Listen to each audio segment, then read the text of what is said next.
Hello and good evening, ladies and gentlemen. My name is Saur, Darkchylde, and welcome back to another episode of Let's Replay Ace Attorney Investigations. Last time, we took a step back into the past of Miles Edgeworth, back into the distant year of 2012, where he was set to debut. However, there was a little bit of a hassle on his predecessor's part. The previous prosecutor that he was supposed to take over for, along with the defendant, has been murdered. It's a double homicide for this case, and unfortunately, our client, who is being under suspicion of murder, is none other than our old pal, Detective Gumshoe. Can we clear him of the charges? I hope so. Let's find out.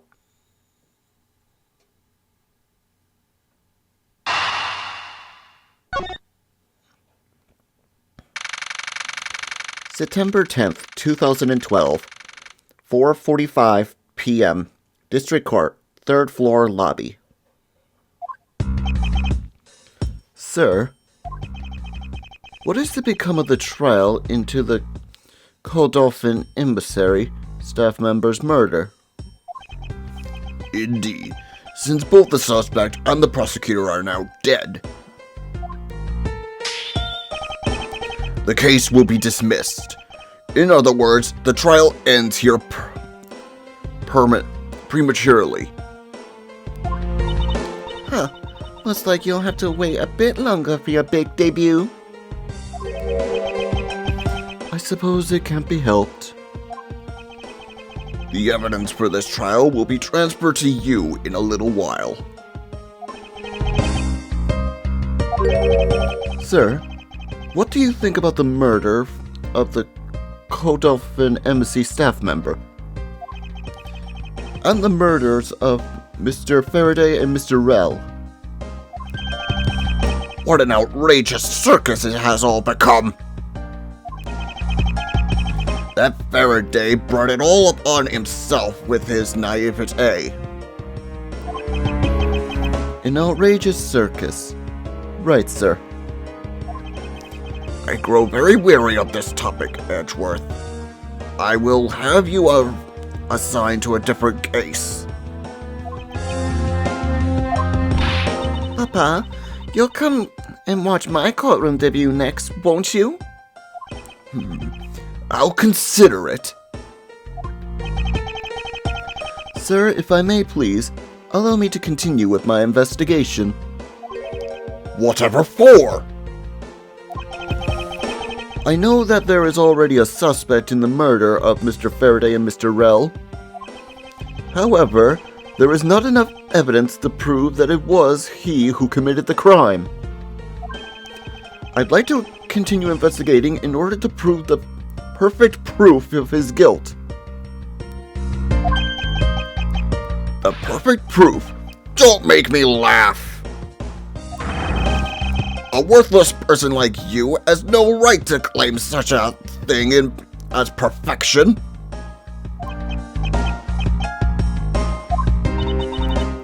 Papa?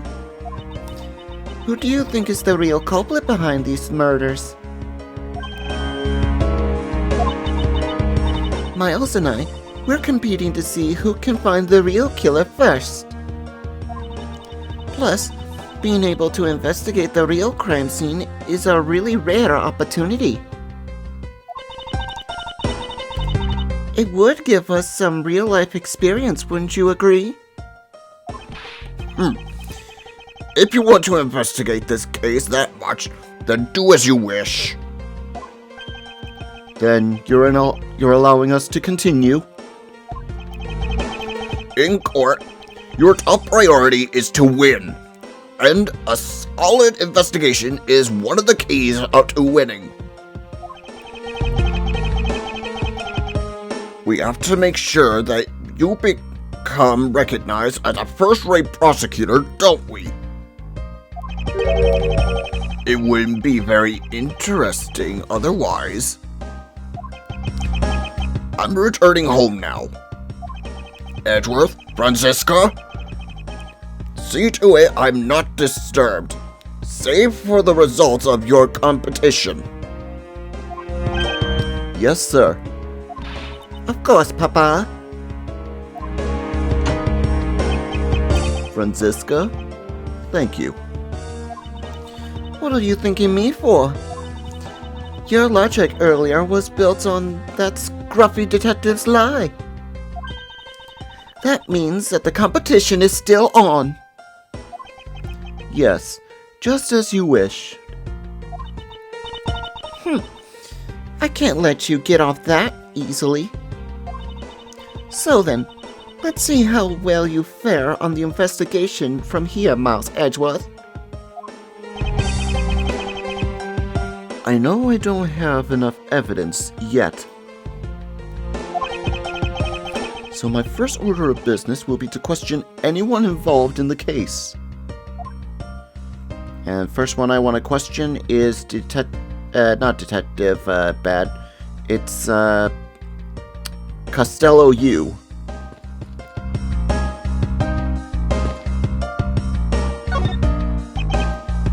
Ms. Yu. Oh, it's you, Edgeworth. And who are you? Wait. You were at the crime scene just now, weren't you? You should be disbarred for not knowing who I am. I am Franziska von Karma, and I am about to become the successor of the family name. About to? I guess that means that for now, you're still just another kid. In which case, it's only natural that I didn't know who you are. What? Why are you whipping me?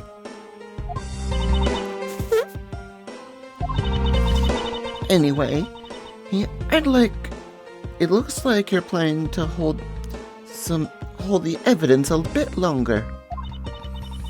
If there's one thing I can't stand, it's waiting. I'm terribly sorry, but I have a few questions to ask of you. Look at you, eyebrows scrouched with lines on your forehead. And that to ask of you? What exactly is so funny? Sorry, I'm just bad at dealing with super serious atmosphere. Apparently, they failed to teach you proper behavior at a crime scene in law school. Oh. I feel much better now. So, what is it you want to talk about? I'd like to inquire as to where you were at the time of the murder. We were in the defendant lobby, number 1, the whole time, up until we heard the gunshot. And by we, I meant Mr. Bad. If you don't believe me, feel free to ask him yourself. You were with Detective Bad? Why? We had a little something to discuss, that's all.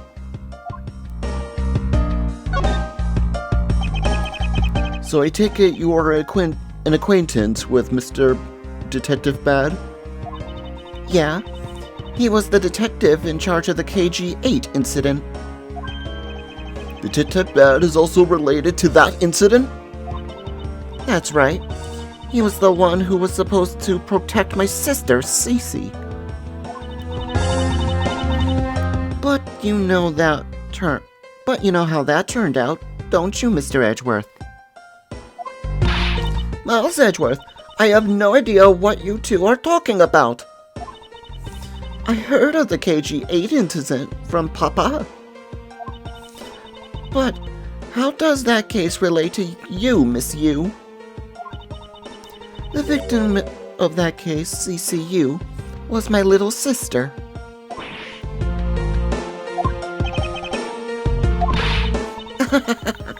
You're making that super serious face again! I'm fine, really. I just make it a point to rub some more salt in his wounded pride every time I see him. The way she talks about doing that as she laughs away is kind of creepy. Oh, speaking of Mr. Bad and Mr. Faraday. Here, Mr. Faraday. I'd say they met up just about every single time the Yatagarasu had made a move. It was practically a given that the two who would meet up at every one of the crime scenes. I see. Did he mention that he is in charge of the Yatagarasu investigation earlier? Maybe I should ask her what she knows about the Yatagarasu in more detail. Ms. Yu, I was wondering if you could tell me about the Yatagarasu? The Yatagarasu, huh? I don't really know much about that character myself. But I do get a lot of consolation requests from companies and defend them. Requests from companies? The Yatagarasu isn't some petty thief out for money, you know. Alright then, perhaps the Yatagarasu is in the business of stealing people's lives? You're not very funny, or witty, are you, little Miss Von Karma? Huh? Franziska, be careful about who you whip.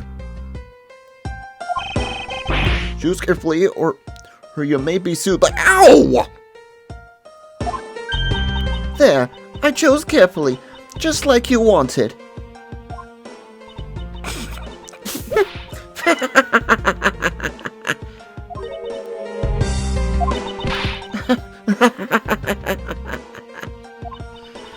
That just now was hilarious, little missy. Of course it was. What is wrong with these two women? Why does my pain give them delight? And so, in the end, what is the Yatagarasu? I have to say, I never even heard of this thief even when I was in Germany. Yatagarasu deals in information. Namely, in digging out dirt about backroom dealings and the likes of companies. The Yatagarasu is a vigilante who steals such info and then makes it public for all to see. Vigilante or not, this person sounds like another criminal to me.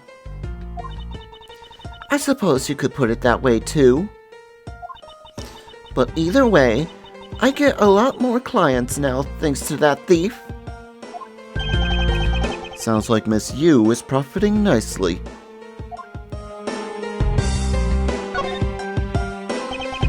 I'd like to ask you a few questions about your client, Mr. Macrel. Now, your client first claimed to be the Yatagarasu. Is that correct? Yeah. Once I heard that it was the Yatagarasu that made off with the evidence from KG8, I began to ask Mr. Bell all sorts of questions, but to no avail. Turns out Mr. Rail was not the Yatagarasu. He had just made it up. He made it up?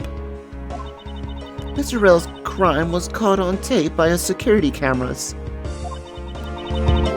But there is no footage of him sneaking into the courthouse embassy itself. Hold on just 1 second.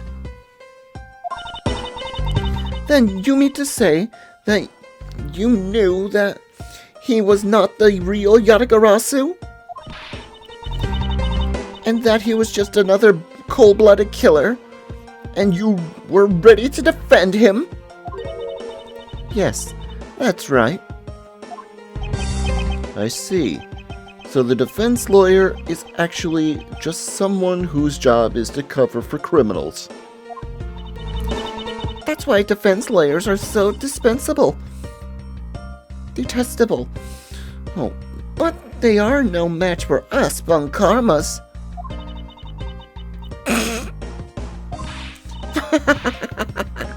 I don't believe it. You're serious. Why don't you save that face for something really worth being serious about?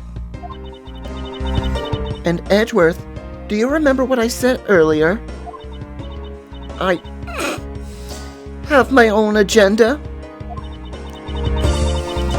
I'm still on the hunt for leads regarding the KG-8 incident, alright? And for that, you have not a single qualm about defending a known killer? Don't put words in my mouth. I said no such thing. The only way I had to get close to Mr. Bell was to be his lawyer. I had no intention for covering for him, ever.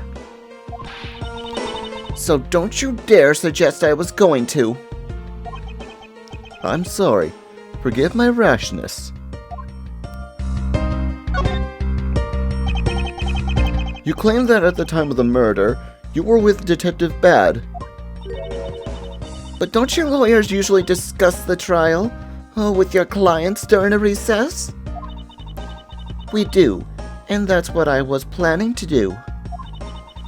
But Mr. Faraday was being rather threatening, and he dragged Mr. Rell away.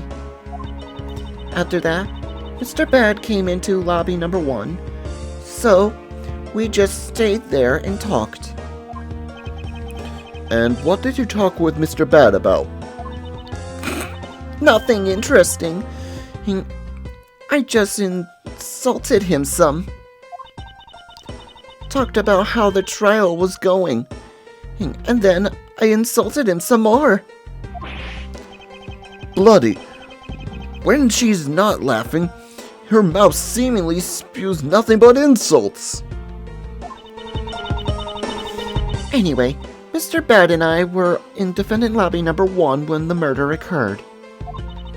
So I really can't tell you anything about the hallway or lobby number 2. I see. I suppose I've gotten all I can out of Miss Yu. I should move on and speak with Detective Gumshoe now.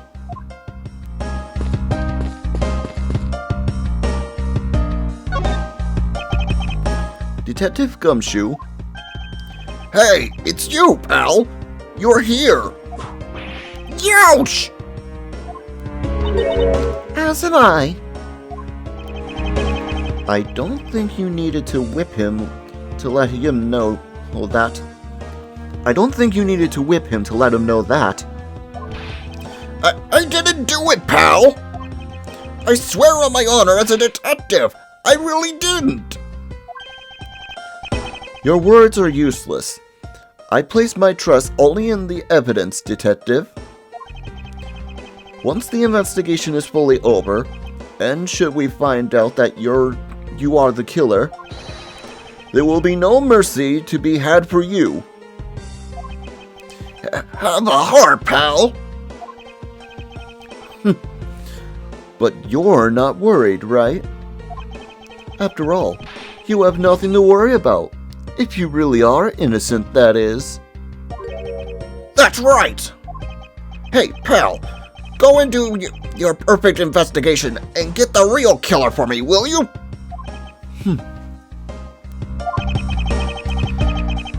I would have done so even and have you not request me to, Detective?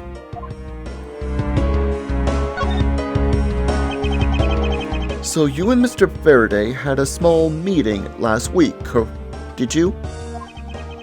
And what exactly did you do to make him so angry? I just asked Detective Bad the same thing myself, pal.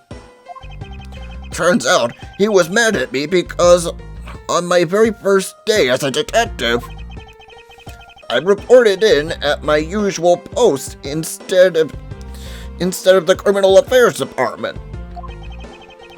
By the time I got down to Criminal Affairs, I was really late. And that's when he gave me that huge speech. I remember the same exact thing in elementary school. On the first day of school every year, I always wind up going to my old classroom. How pathetic for the detective to be compared to a mere school child.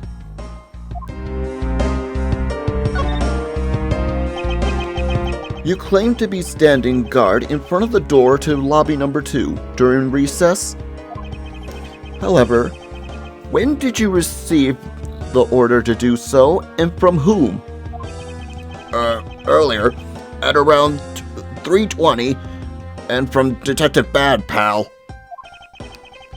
Today's trial took a really crazy turn. So I was told to make sure nothing happened to Mr. Faraday.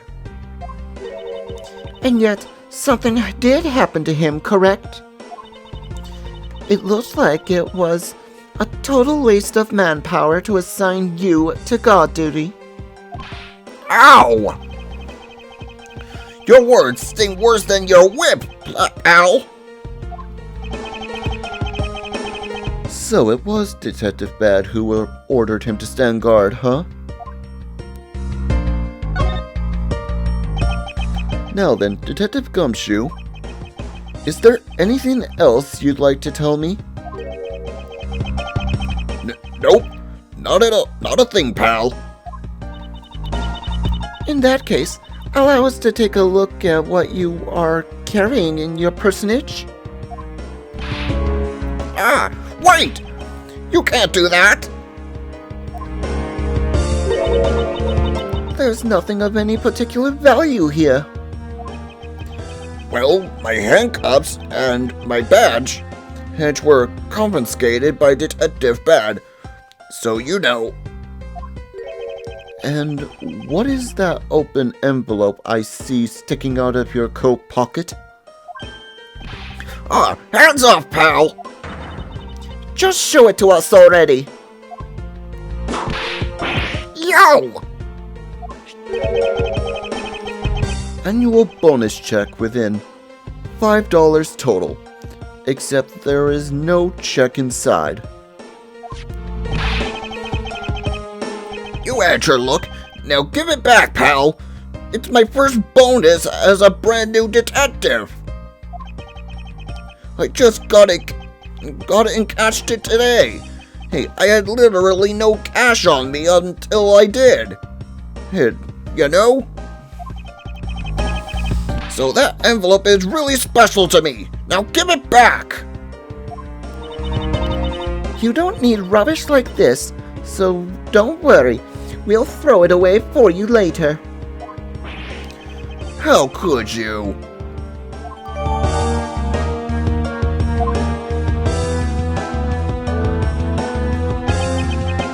I'm sorry, but I need to take him in for questioning now. I think I've asked him just about everything I needed to. No, wait. Since he became a suspect, there is one piece of evidence I should reconfirm. Officer, I ask that you wait a second. I still have one thing I'd like to reconfirm with Detective Gumshoe. Understood, but please make it brief, sir.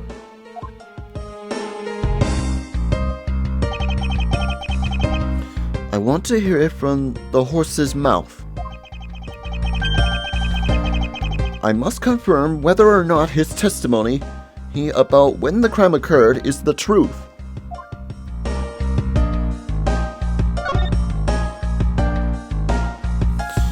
Okay.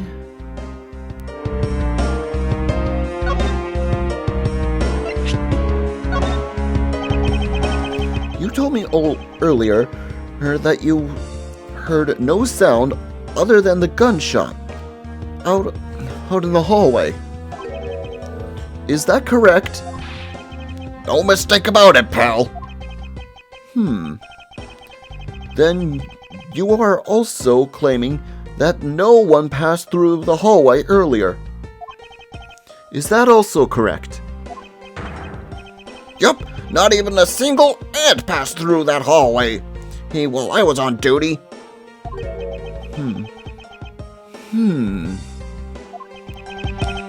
You do realize that the lie you're telling is only making life more difficult for yourself?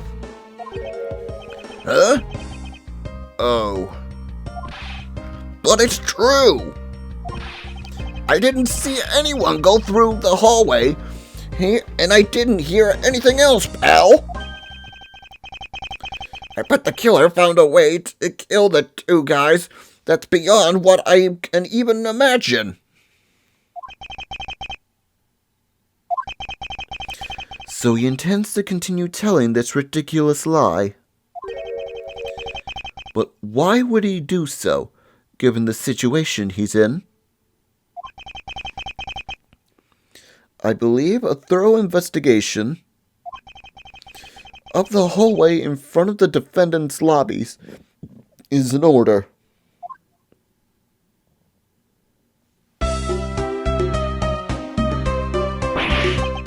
You!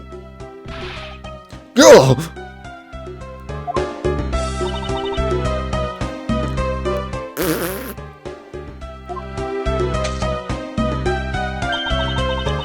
How could you not notice that coming?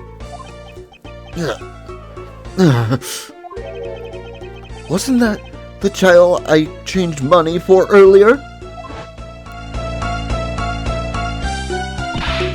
Thanks. That's exactly what I needed. Kids can sometimes be so cruel. It looks like she dropped something. A Swiss roll. Maybe we should arrest the girl. She might turn out to be a valuable lead. I believe some sort of punishment may need to be dealt the next time we meet. I believe I've asked all I need of this man. Now, for Detective Bad and the judge.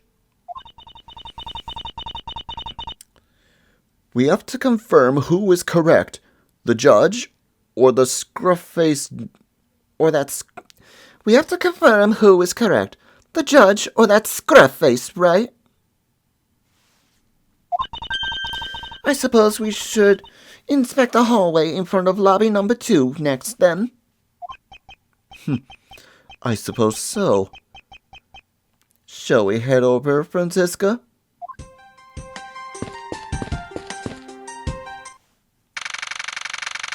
Ah, there they are.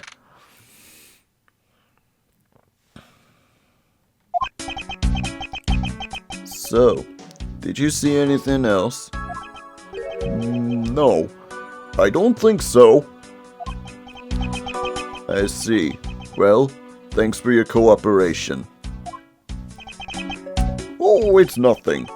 Just doing my duty as a defender of the law. That'll be all for now.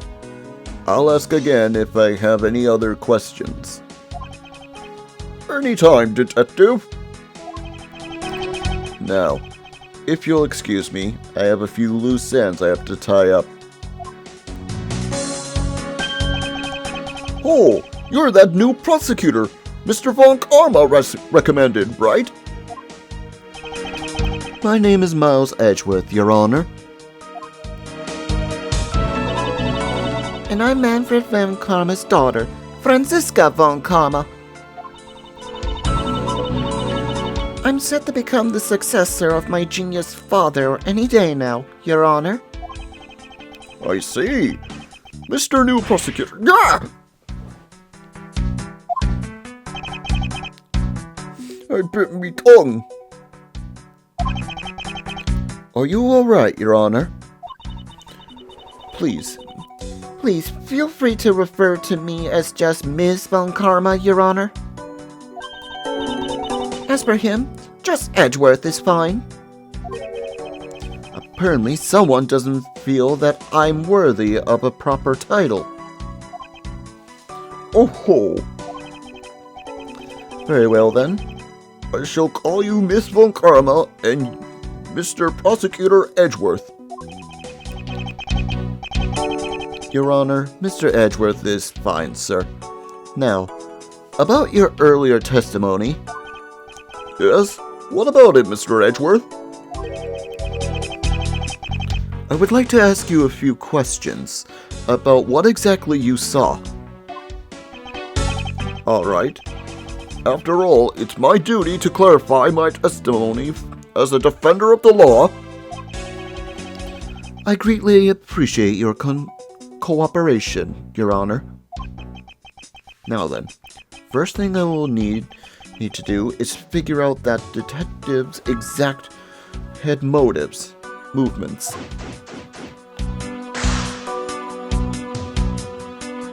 Okay, let's speak with the judge first.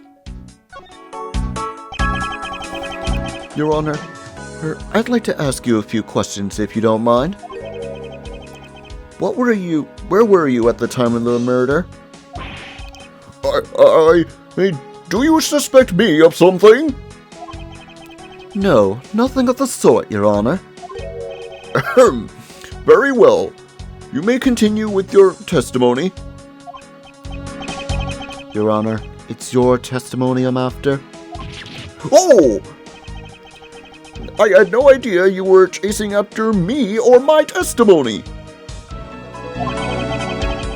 I'm beginning to sense that I might want to avoid being in a trial run by this judge.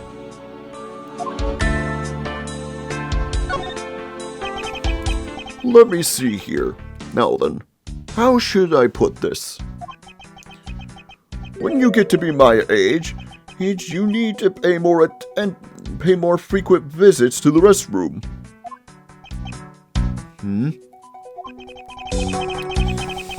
If you go take a look through the window at the end of this hall, you'll see a small window.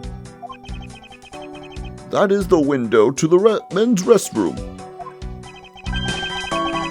In other words, you can see clearly into this hallway from the men's restroom.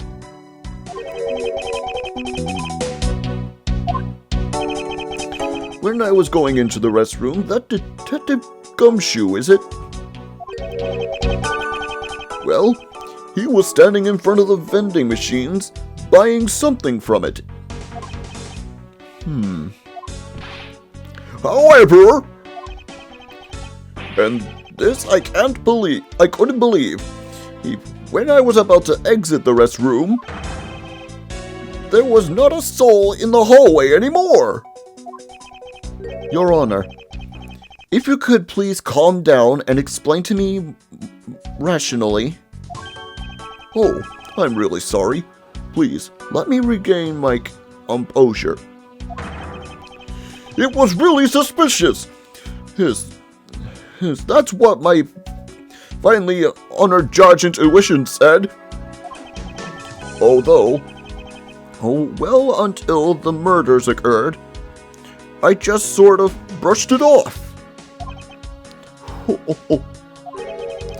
Apparently, this judge doesn't understand the concept of staying calm. That's probably all I'm going to find out from his honor. Mr. Edgeworth, may I return to my other duties now? Yes, I'm sorry to have held you up. Thank you for your cooperation, Your Honor. Anytime, Mr. Edgeworth, anytime.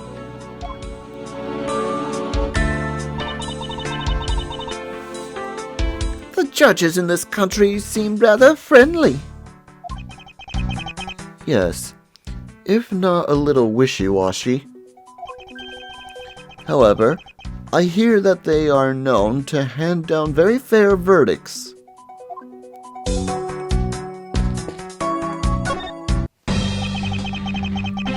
Detective Bad, I have some questions I wish to inquire about.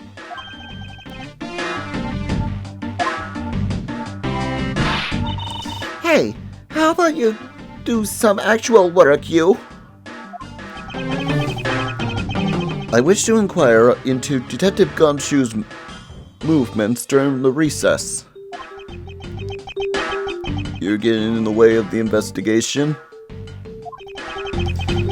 I have an order from Mr. Von Karma himself. Plus, I still hold investigative authority.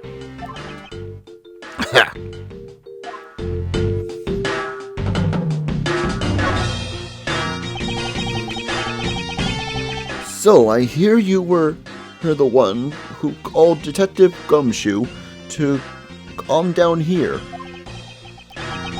Faraday. That guy was just accused, you know? I just knew something was gonna happen. My detective instincts told me. A lot of good it did you. You couldn't even protect one, let alone one lone prosecutor with it. Hold it! Franziska, I think you need to apologize. I'm sorry. I'm terribly sorry, Detective Bad. Please, continue.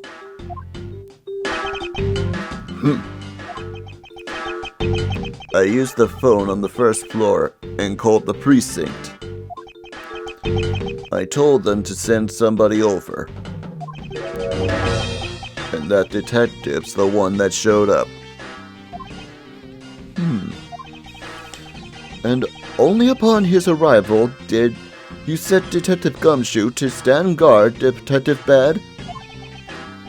Yeah, I waited for him on the first floor. After he got here, we came up to these defendant lobbies together.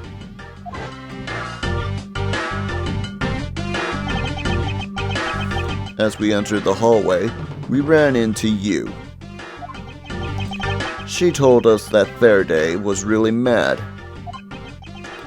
and that he's dragged Hedrell off to lobby number 2 to have a word or something, and that Faraday had said to not let anyone interrupt him. So what choice did I have? All I could do was tell the big lug to stand guard outside.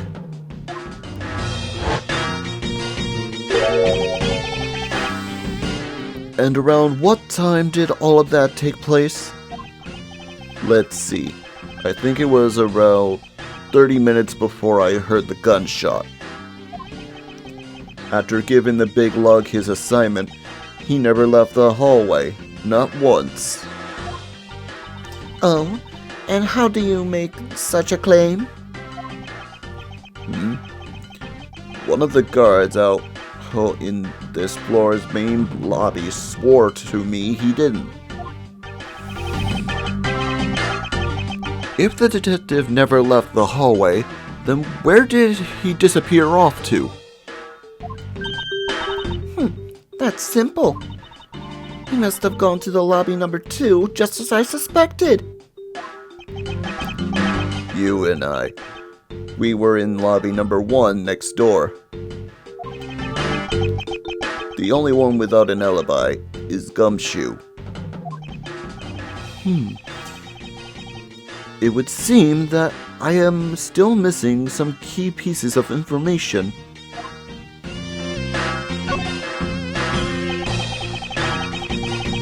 Detective Bad, you also heard a gunshot, did you not? Yeah. I heard it when I was in defendant lobby number 1.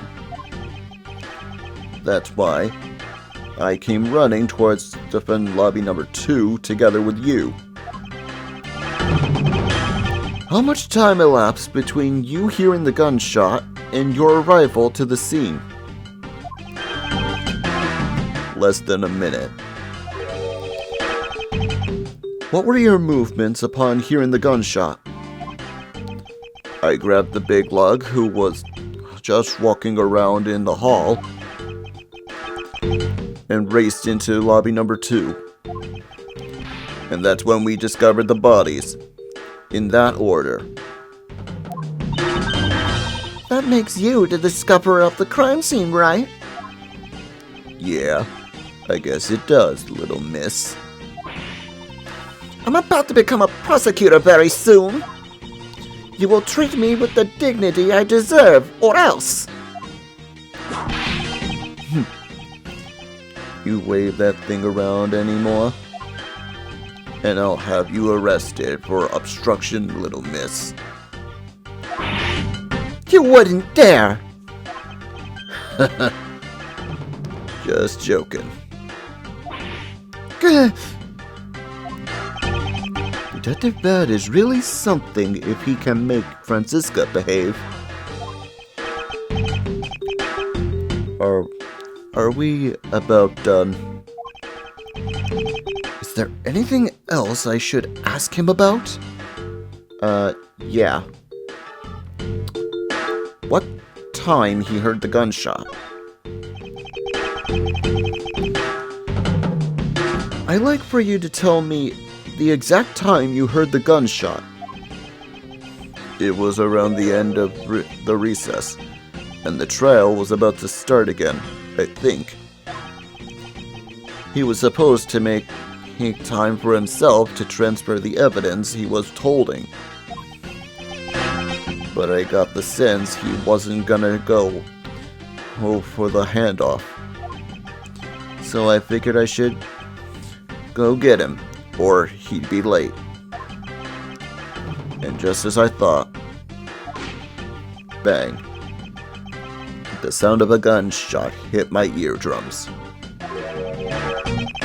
So he heard the gunshot right before the trial was about to restart, huh?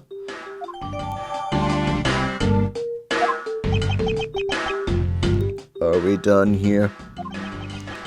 I don't have any time to waste. Oh, come on. All you're doing is standing in front of this door, doing nothing.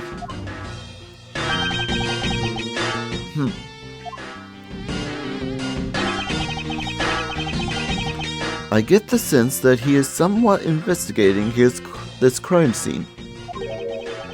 Or rather, that he is keeping us under surveillance. But to what end?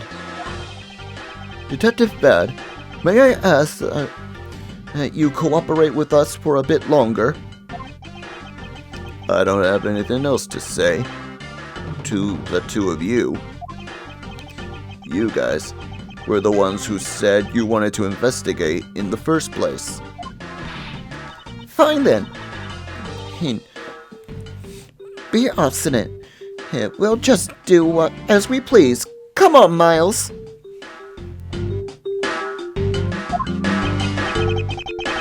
You may no longer be willing to help us, however. May I ask for the forensic scientist's cooperation? Do as you like. Okay.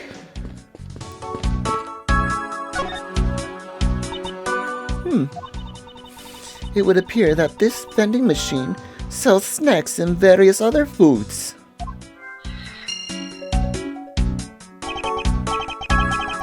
Just lovely. What will they think of next? Don't be a jerk in court like these beef jerks. One packet for $9. Defendant's fresh milk. Oh, 1/2 pint for $7. Stay natural with the Swiss. Yes, do until the end with these for $6. They're awfully overpriced. The lineup is simply awful, period. Speaking of snacks, I wonder if that Swiss roll the little girl drop is from this machine. I was wondering about that myself. Do we have it in our organizer? We do!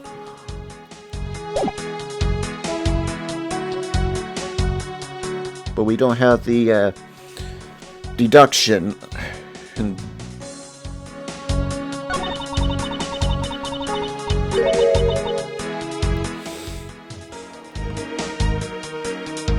Stay natural, as the Swiss do until the end with these. The end of what? Well, I assume it means the end of the trial. I suppose this means that one should eat these during the recess. You can't eat during a trial, so I suppose the only time you can eat them is now, huh? I wouldn't mind if you wanted to eat one now. Well, they come in packs of 2 after all. We're in the middle of an investigation. Besides, I don't have a $6 on me. If you want, we can pool our money together and buy a pack together. If I have to split money with you, then I don't want it.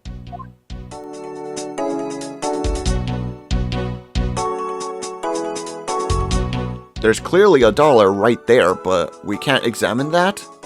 Really? Okay.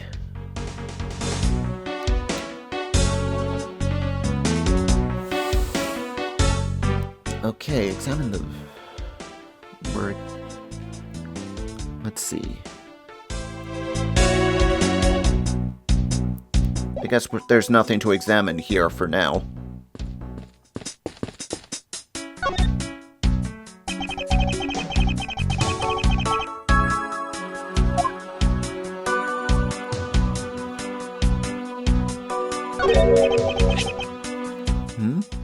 What is this? It's a pink-colored piece of trash made of rubber.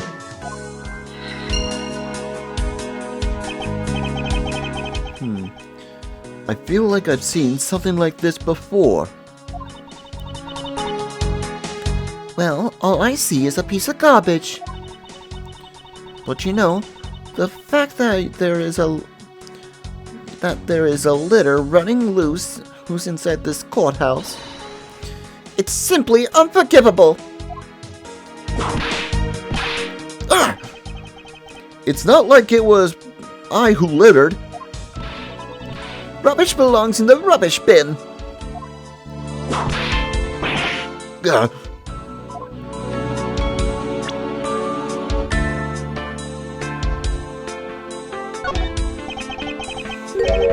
The dirt on this bench, it smells like some sort of sweet substance. I can't believe there is someone going around dirtying the courthouse. For shame! Calm down, Franziska. Now take a good look. Doesn't the smudge look kind of like a handprint to you? I suppose it could be. Which means that perhaps we can lift the prints off of the person who sullied this bench. I see. Well then, and we'll know the identity of our mystery slob. You there, lab technician. Could you please find out who this handprint belongs to? Sir, yes sir. I have the results of the fingerprint analysis, sir. And do we know who they belong to? Sir, the fingerprints belong to Detective Gumshoe. Oh, interesting. Good work, officer.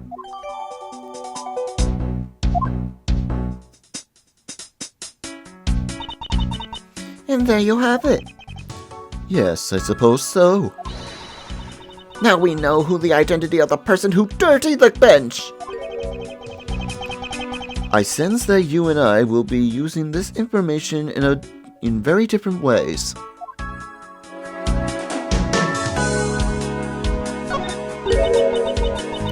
What are these black speckles? I believe it's a pile of ants eating away. Oh, that detective! He claims that not a single ant slipped by him. And yet, there's a whole hill of them! Gah! What are you hitting me for? As a replacement for that pathetic detective. Perhaps I should add this deduction into the detective's growing tab of A-cuts. Anyway, I wonder what the ants are eating. From the looks and sweet smell of it, pieces of cake and chocolate from a Swiss roll.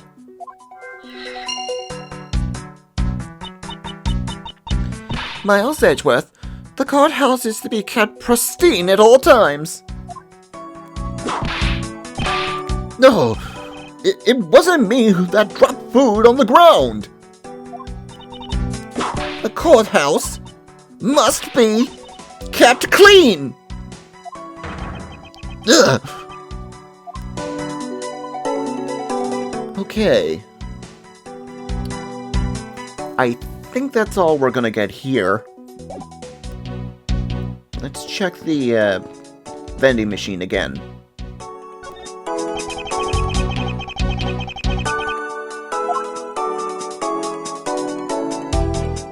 Really? Nothing?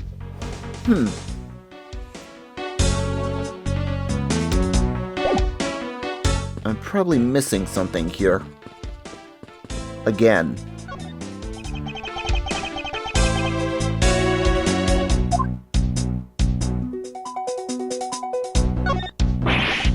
Ugh. What's the matter? I pricked myself on one of the cactus needles. I didn't think the needles on this thing would be so sharp. Well, what did you expect? Can you imagine how bad it would be if you were hit on the head with one of these? Anyway, this cactus seems to be unrelated to our case. Do you really think so? Because I believe this cactus sitting on this windowsill is completely related.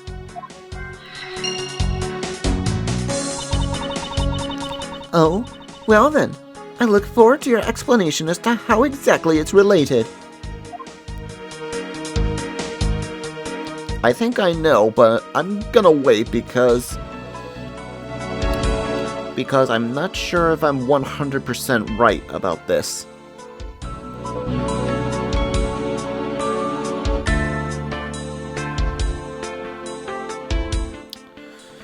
But I guess we're gonna have to start piecing logic pieces together, because we got more than enough logic things to paste together.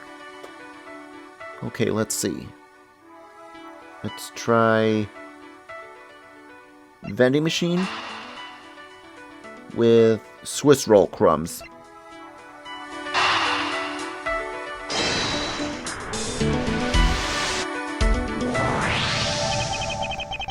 These bits of chocolate and cake, could they not have come from the Swiss roll?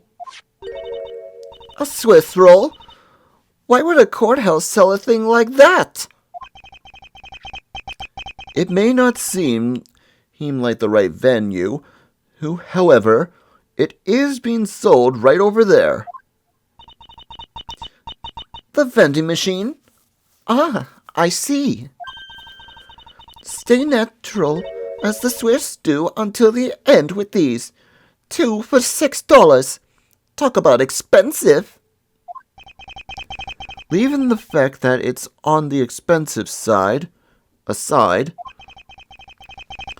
the fact that the cake crumbs and chocolate bits were found in the hallway suggests that they came from a Swiss roll that was purchased from this machine.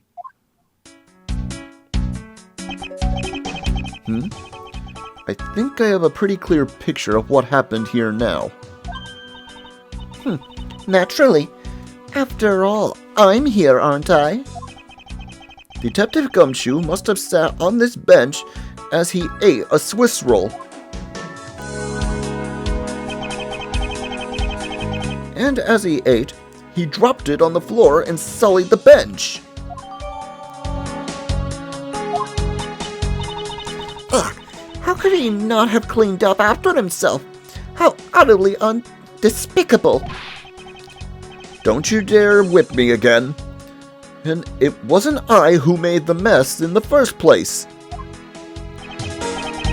Anyway, if it was indeed Detective Gumshoe who dropped the Swiss roll, that creates a rather interesting contradiction of the facts. A contradiction? Where?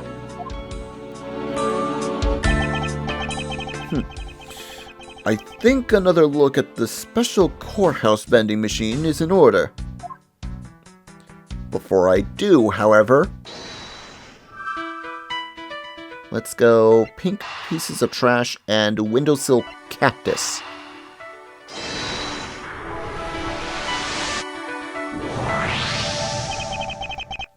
This pink rubbery substance, I saw this in a very different form earlier today.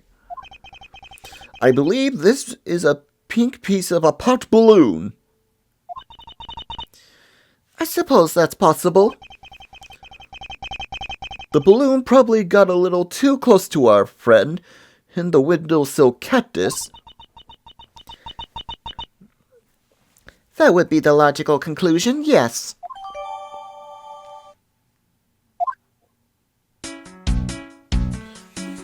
Okay. Now the vending machine, I guess.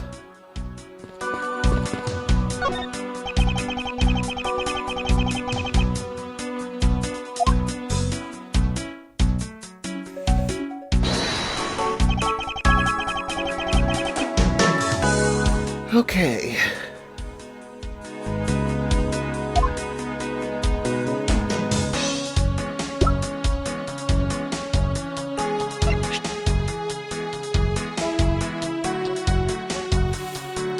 Am I right about this?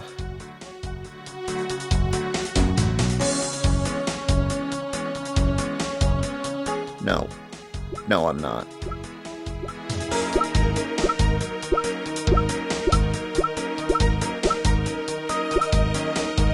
Bingo.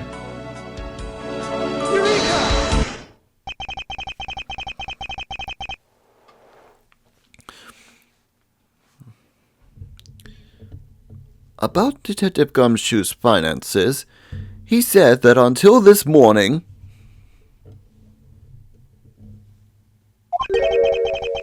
he didn't have even a single penny on his personage. Just how poor is this guy? If his bonus really was only $5, then he should not have been able to purchase a pack of Swiss rolls. However, facts being as they are, we found cake crumbs on the floor. Meaning Scruffy must have bought a pack somehow. Indeed. That detective should not have been able to purchase a pack, and yet he did. The question is, how?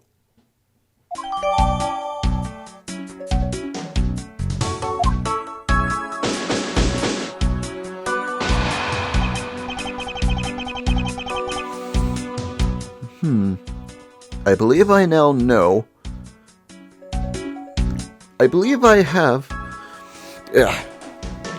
Try again. I believe I now have a very firm grasp on what happened here. Well, I do too. All right, Franziska. Would you care to share what conclusions you've come to? Why should I do that? We're still in the middle of a competition, you know. We should be checking to see if our conclusions are wrong first. So, you go ahead. It's almost cute that she's going this far to ensure that she wins. Almost. Very well. But first, we need to pay His Honor a visit to correct his testimony.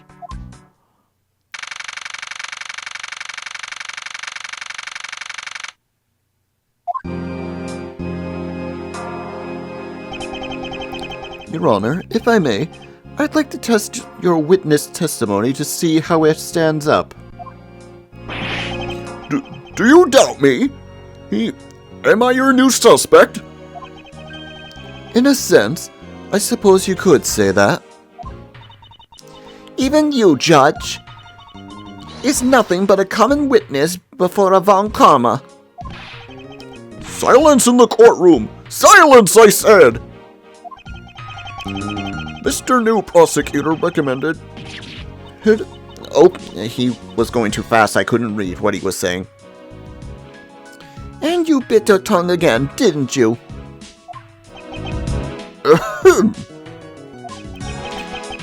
As a defender of the law, I could never give false testimony. You can even place me under oath if you want. Very well then. Your testimony, if you please.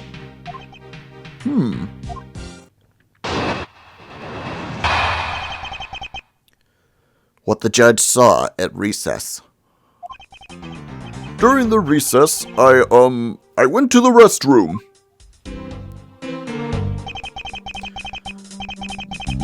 There is a window on the hallway side. In other words, I could see into the hallway. As I entered, I saw that detective buying something from the vending machines. But when I was about to exit the restroom, he had completely disappeared. A detective that goes missing while on duty? That sounds mighty suspicious to me. Your Honor, can you please try to remain calm? Oh! So, I'm so used to simply listening to testimonies, so I got caught up in the excitement. I'm sorry, Your Honor, but I'm afraid I'm going to have to spoil your fun now.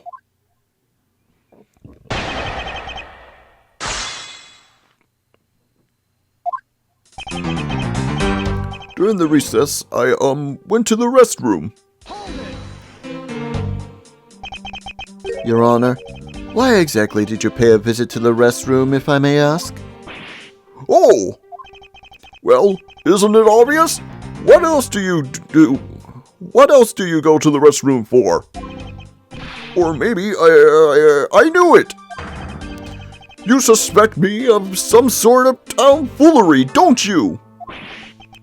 Please stay calm, Your Honor. This is going to be much harder than I anticipated. I'm sorry. You're right. I need to think things through with my level ed. I'm just nervous because so much has happened today with this trial. Let's see, I announced a recess and a time for us to reconvene. But having done that, I still wasn't able to go to the restroom right away. And why couldn't you? Mr. Faraday had been accused, so I had paperwork to process regarding the new prosecutor. Once I had finished that, I was finally able to make a mad dash to the restroom. At least he stayed consistent on the going to the restroom part of his testimony. There is a window on the hallway side. In other words, I could see into the hallway. Your Honor, did you really go to the men's restroom? What?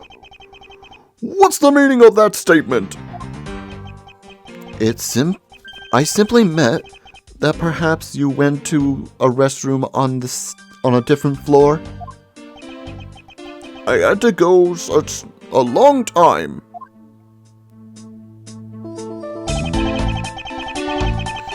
It was all I could do to dash to the closest one to the courtroom. I suppose that's only natural, given the circumstances. I ran from the courtroom through this floor's main lobby, and down the hallway. Once you enter, you can see there's a window just above the urinals. And it was through that window that you witnessed Detective Gumshoe, Your Honor? Yes, exactly! Your Honor, there is no need to yell. Oh, I can hear you just fine. Oh, I guess I put a little too much into that last answer. Now then, let's continue with the testimony. As I entered, I saw that detective buying something from that vending machine. Are you sure that the person you witnessed was Detective Gumshoe, Your Honor? Yes, I'm absolutely sure. It's hard to miss someone of his stature even from as far away as the restroom. Besides, I can't think of anyone else that kind of hairstyle and big beige coat. Well, I was simply wondering if you were mistaken in what you saw. What? Preposterous! My eyes are as sharp as can be. He ready to see through lies to the truth. Although recently things do seem to be a bit fuzzier than they used to be. Certainly, his eyes are not only things that have been fuzzy. Now, but allow me to say, with all the honor and dignity of a judge, I am not mistaken in what I saw. But when I was about to exit the restroom, he had completely disappeared.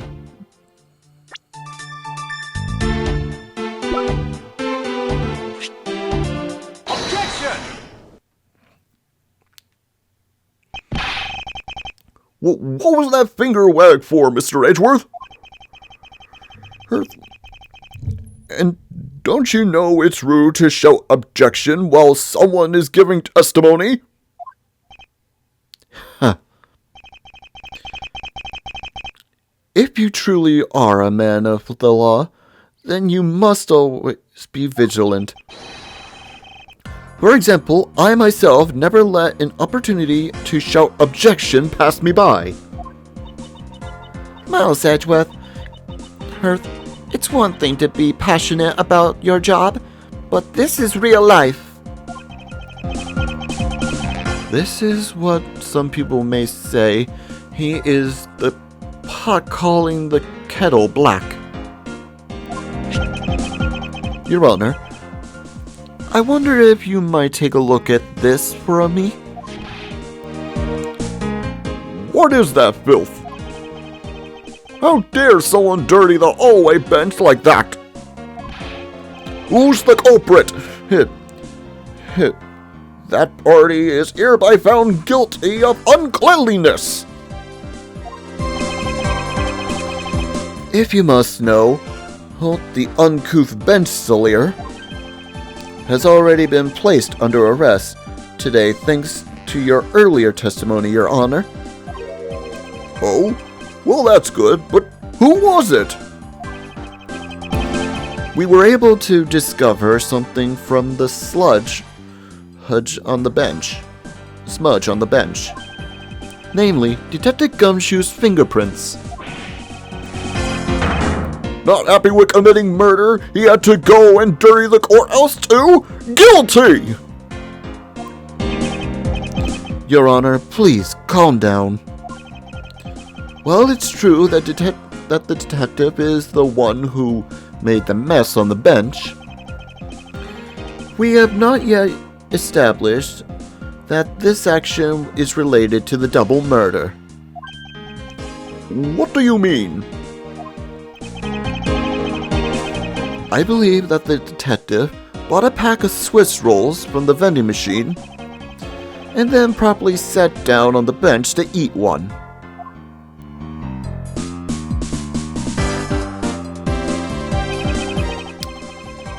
The cake crumbs and pieces of chocolate on the floor under the bench, and Detective Gumshoe's fingerprints prove my conclusion to be true.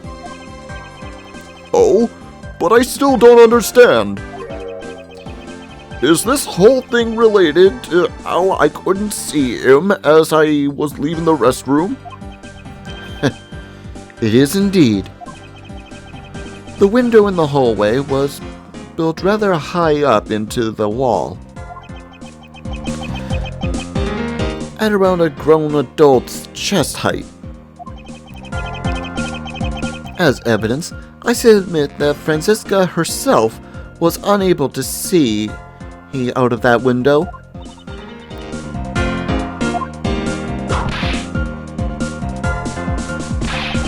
Yo! I knew I shouldn't have used her height as evidence.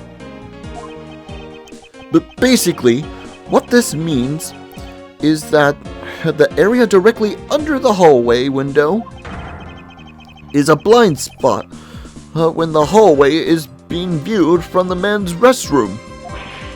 Then... It seems that you have made a connection. If someone were to sit on the bench under the window,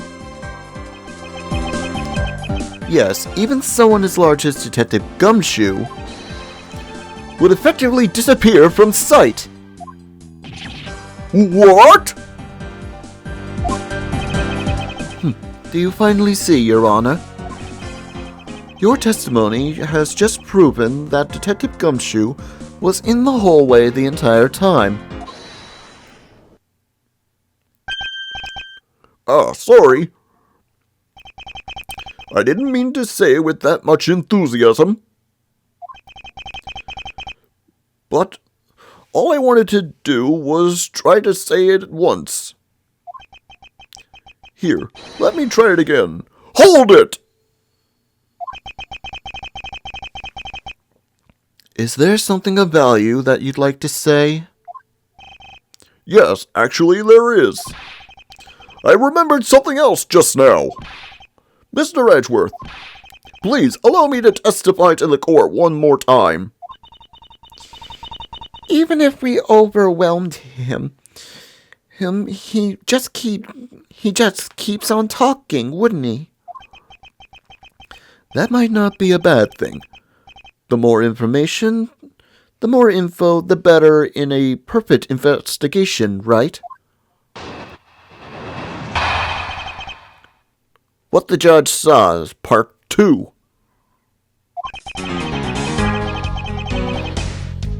I suppose it's possible that you can see a seated person from the restroom window. However, that doesn't mean that the detective was sitting there when I looked. Anyway, I forgot to testify earlier that probably the most important detail was I was leaving the restroom when I heard a loud bang from a gunshot. How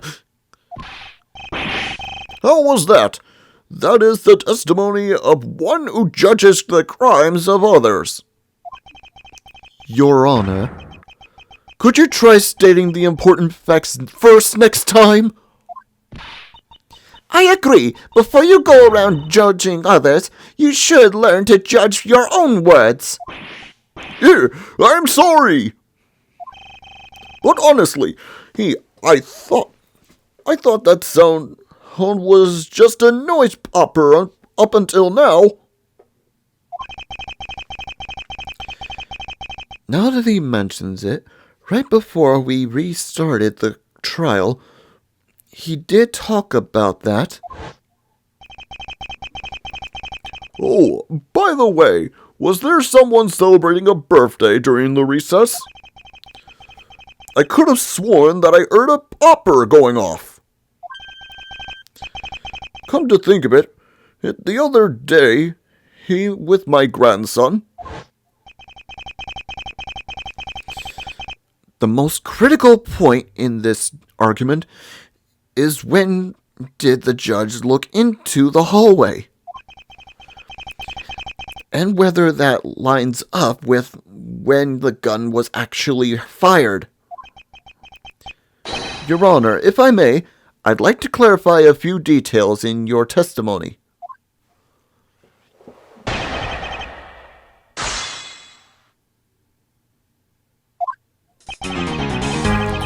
I suppose it's possible. Oh, you can't see a seated man from the restroom window.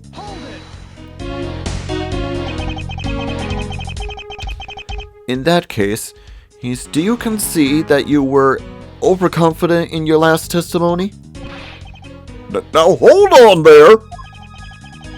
I just said that it's possible that I can't see a seated person from the restroom this time. But you know something. I don't think you know when the prints you reference were left on the bench, do you? While you have proven that it's possible the detective was sitting, I still have a problem with just when those fingerprints were left. He's right. I have yet to prove when the fingerprints were left on that bench. While he feigns ignorance, His Honor has seen a lot of life. This judge, I mustn't underestimate him. However, that doesn't mean that the detective was sitting there when I looked. As we established, you went to the restroom during the recess. However, at what point in the recess did you look into that hallway? After I called for the recess, I handled the change of prosecutor paperwork. Maybe about 20 minutes up until we reconvened. Yes, that sounds about right. Just as I expected. What were you expecting? And I demand to know what that all-knowing smile is for. Your Honor, that statement you made just now is very important. I'd like you to append it to your testimony. All right, if you insist. Let's see. I looked into that hallway about 20 minutes before we were to reconvene. Objection!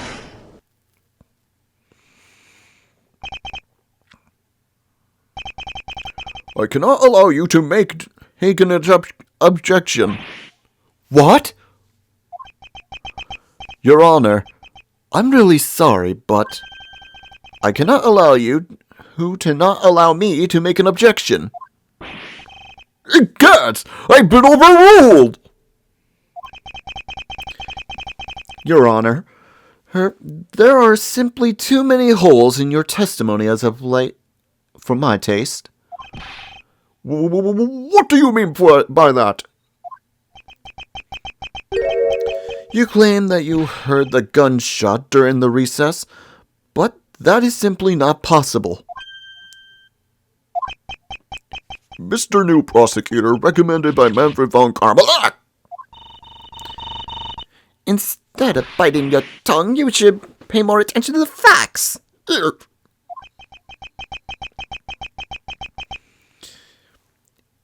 I see you have no mercy for the elderly either, Franziska. Don't talk back to me unless you want to get whipped in the back. With your height, you need a stepladder or 4 to accomplish that. Ahem, Mr. Edgeworth. My ears are not far gone yet. I'll have you know, I can still hear just fine. And I heard the sound of a gunshot loud and clear with my own 2 ears. Huh, Your Honor. I have here an interesting piece of testimony. It's from Detective Bad. And according to him, he heard the gunshot right before the trial was about to start again. What did you say? Your Honor, you just said that you heard the gunshot around 20 minutes before we were about to reconvene. How do you explain this glaring contradiction? That can't be!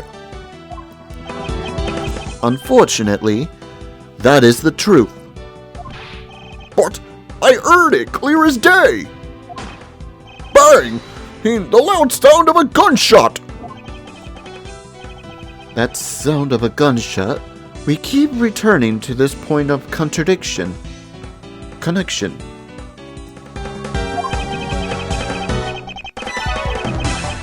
In that piece of evidence, I always did wonder why I found it where I did. However, now I understand what the gunshot the judge heard really was. Unfortunately, Your Honor, this is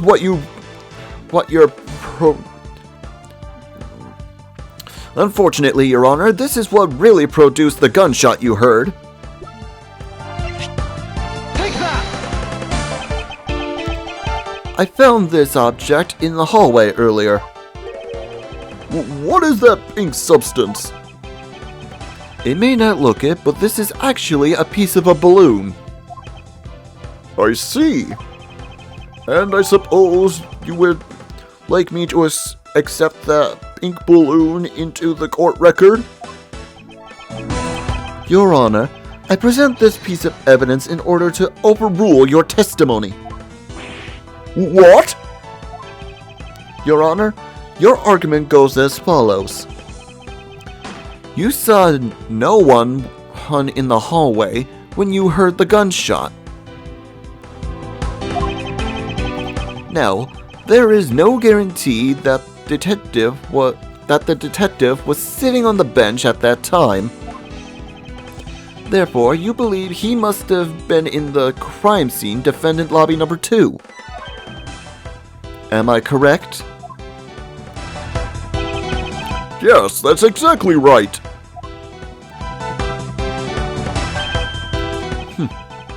Let me ask you something. Do you think that the gunshot you heard was produced by a real gun?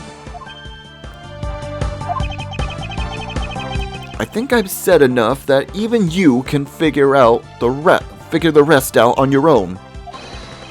Your Honor, you were fooled by the popping of this balloon into thinking it was a gunshot. What manner of trickery is this? That was a good effort for you put forth, Miles Edgeworth. But if it was me, I'd have wrapped this thing up before the judge even testified. Care to elaborate on how one ends something before it even begins? Well, to be honest, I did think that sound was a bit off from a real gunshot sound. But who could have guessed that something would have popped a balloon in a place like this? That's true. One doesn't usually think balloons in conjunction with courthouse.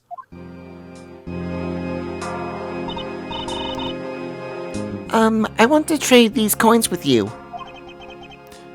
That's it? That's it. That balloon that girl was holding. It explains everything.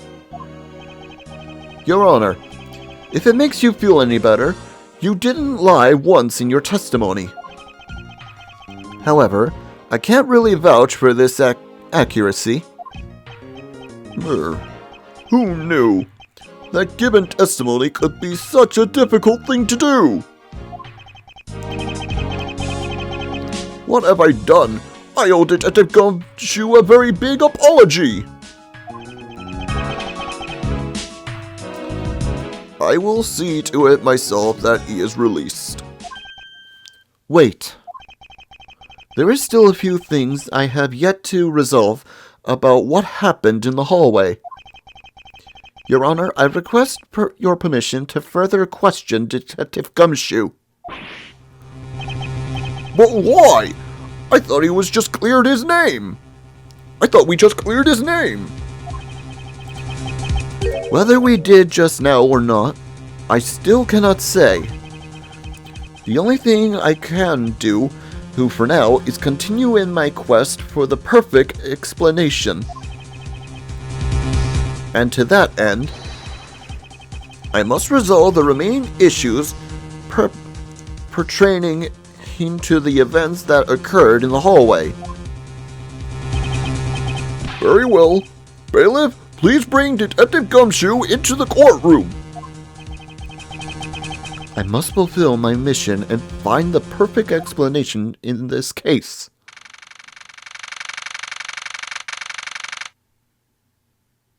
Now to question Gumshoe.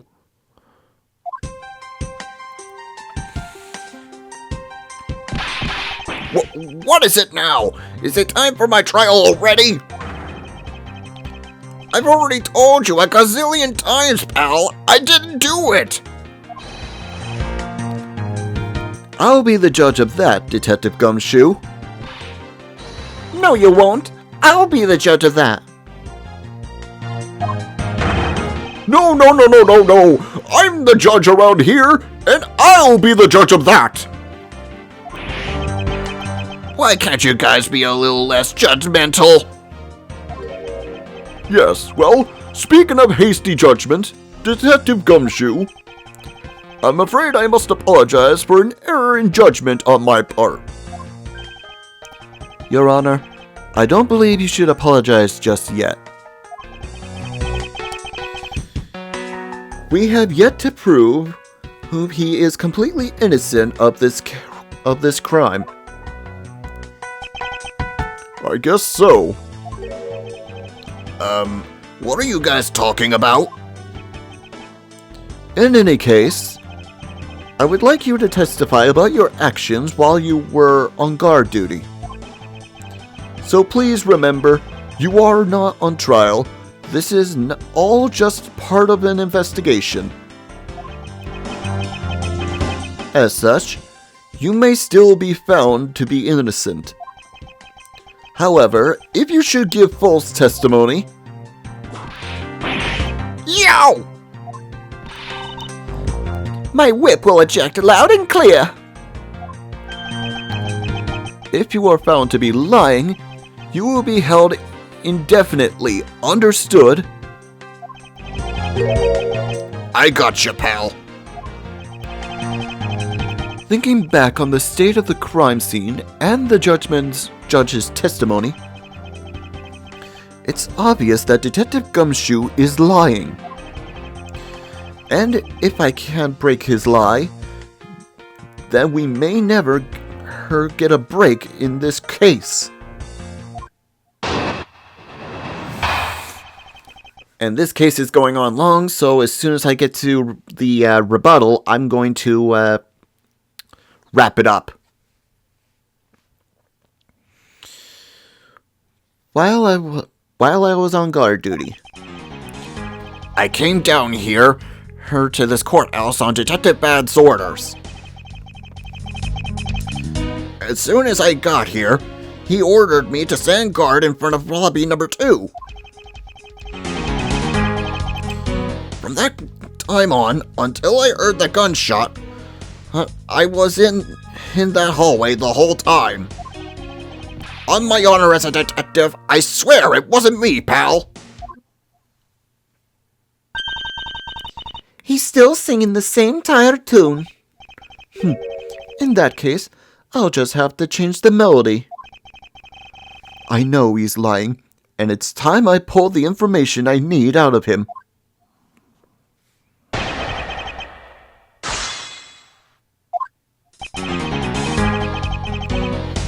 I came down here to the courthouse on Detective Bad's orders.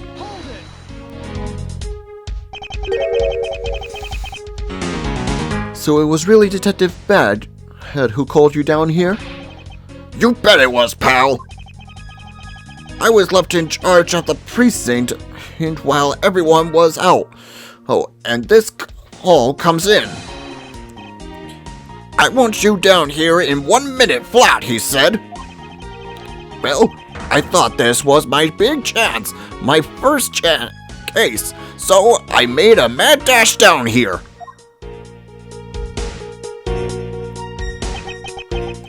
Although I couldn't exactly get here in a minute flat.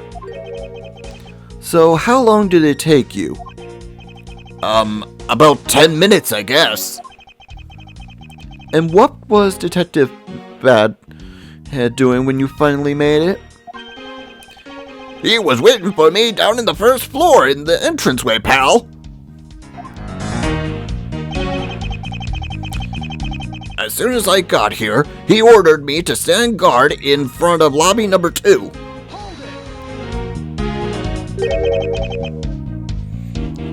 And by he, you mean?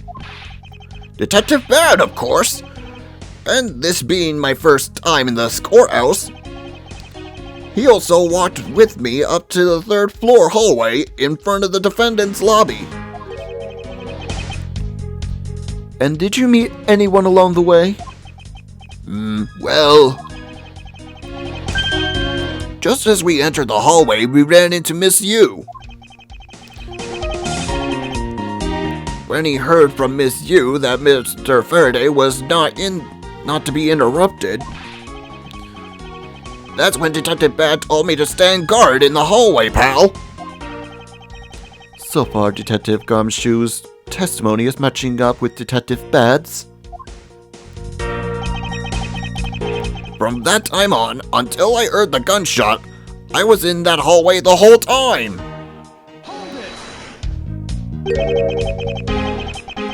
You claim to have been in that hallway the whole time. However, is that not a fact that you did something while you were in that hallway? Of course I did something. I guarded the door to lobby number 2. What else? Very well then. And what exactly does guarding that door entail? Well, to put it simply... Oh, I know. It was my job to stand in front of the door without moving an inch. Oh? Detective Gumshoe, you mean to tell me that you didn't take a single step away from the door to lobby number 2? Is that really what you wish to testify to the effect of? You got it, pal. I didn't take a single step away from that door, just like I was ordered not to.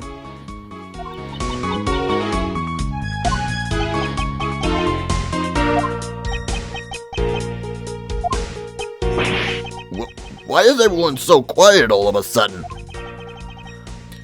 Because we are all in shock. And in awe of your utter stupidity. Scruffy, if you're going to lie, at least tell us a more believable one. Youch! But I'm not lying. I should hurry up and bring this insipid testimony to a close. Up until I heard the gunshot, I didn't take a single step away from lobby number 2's door.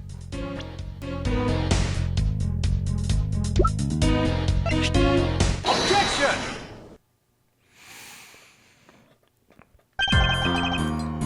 I have an objection.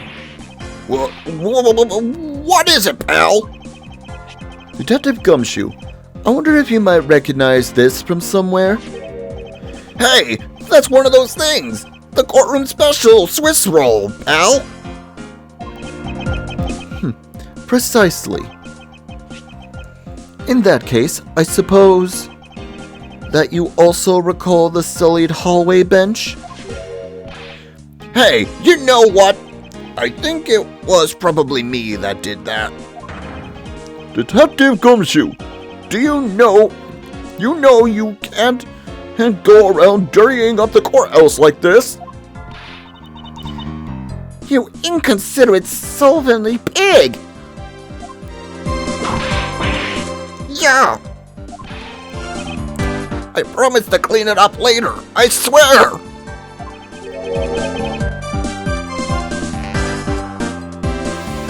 Now then, shall we get down to business? About the fact that you didn't move a single inch from in front of that door. If that really were the case, then how were you able to buy a pack of Swiss rolls?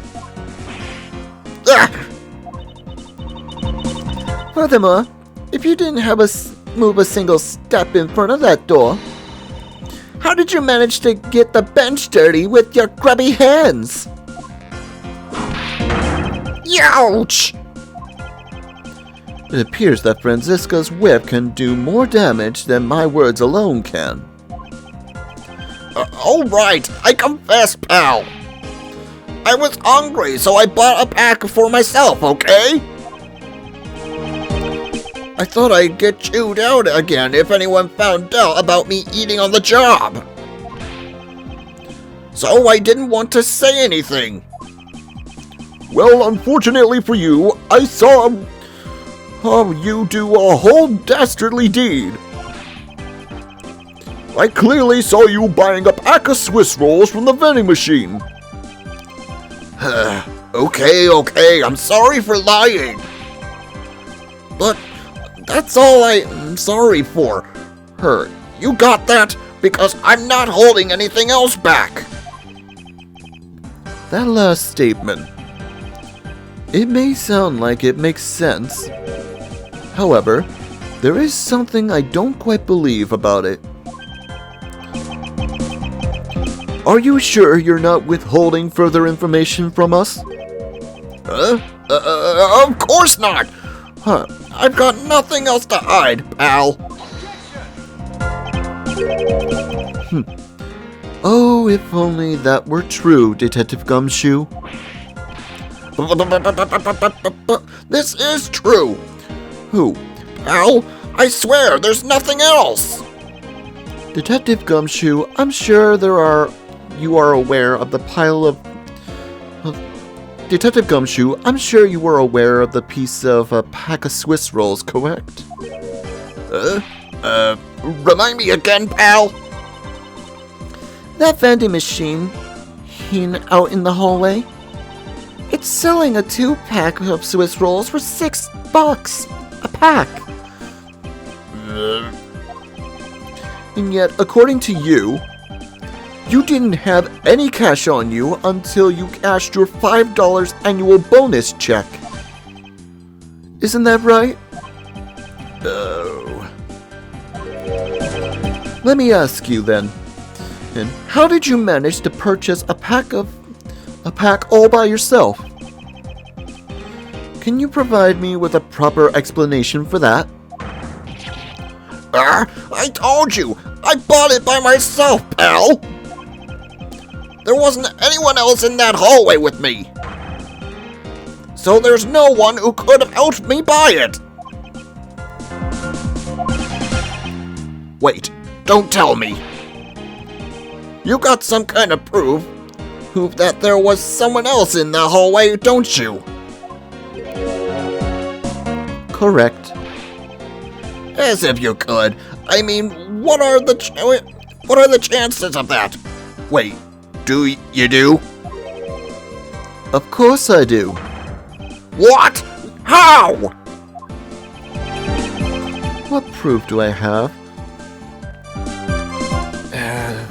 Swiss rolls again?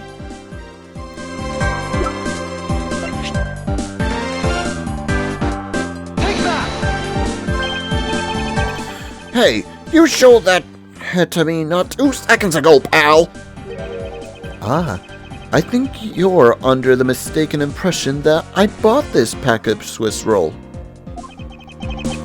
Wait, if you didn't buy it, then that means you must have stolen it, you thief! Well, I would never do such a thing. Alright, you liars. All you liars are the same. You start out as thieves. You're under arrest, pal. I believe you meant to assert that all thieves start out as liars. And in that case, what does that say about you, detective? Grr.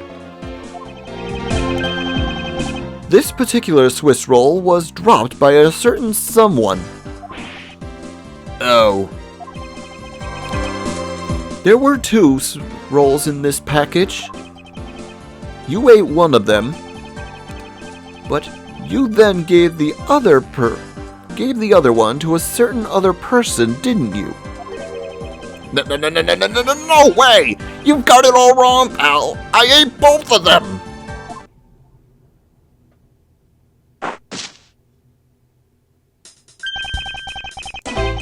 It would appear that we've caught you at last. Hey, don't you dare do anything bad to that girl. It would appear that they do know each other after all. So why do you continue to come up to me and kick me? Have I wronged you somehow? I have a name, and it's K. K what? K. Faraday. Faraday? Are you perhaps Mr. Faraday's daughter? I'm not a U, I'm K. K, you know, good little girls don't kick other people. Especially not hard enough to leave big nasty bruises like the way you do. Well then you shouldn't have put Gummy under arrest, mister. Gummy? My guess is that she's talking about Detective Gumshoe. What a cute nickname you gave him. Gummy didn't do anything wrong. K. It appears I will need to speak with her in a bit more detail. Rawr.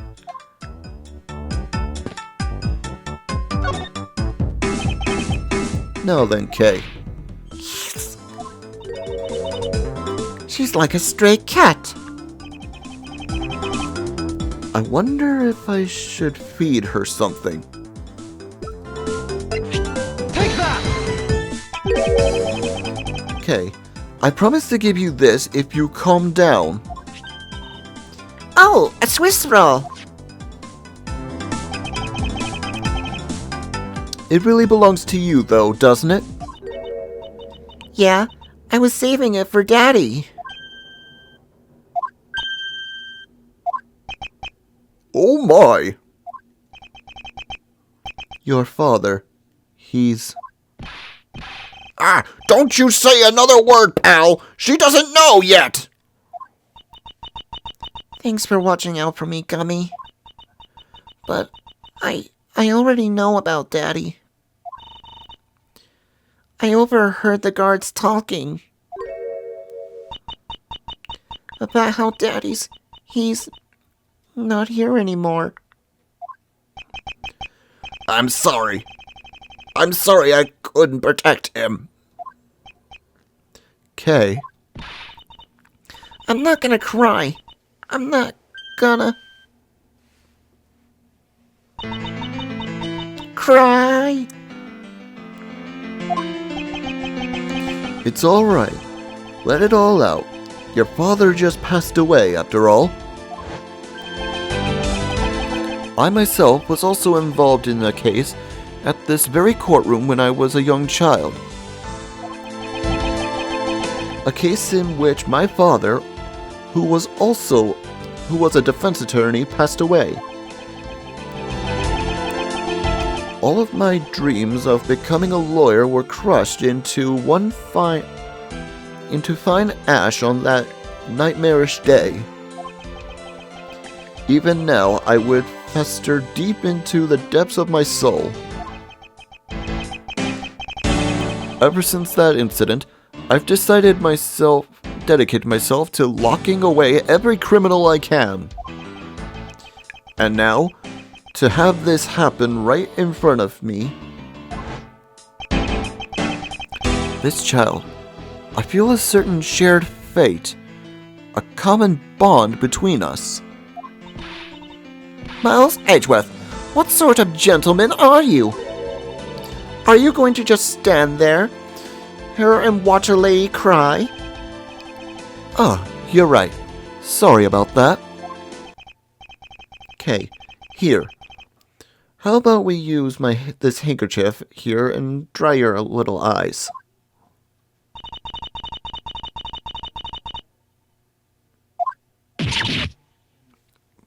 Ugh, disgusting. Ugh, my Charbet. Don't blow your nose on that. I feel better now. Thanks.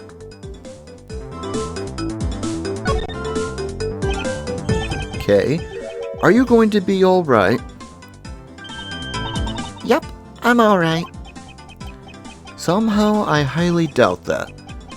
But I'm not going to push it. I promised Daddy I'd never cry in front of strangers. And you're a good kid, aren't you, Kay? Hey, you always keep your promises, right? Uh-huh, that's right. Even if I can't see Daddy anymore, I'm still going to keep my promises. You're a very brave girl, Kay. You're a very good child for keeping your promises you made to your papa. I'll even testify that you didn't cry just for you. Thank you very much, lady. Huh, it's nothing. I'm only telling the truth after all. It would appear that because her father was a respected prosecutor, Franziska is sympathetic to Kay's feelings.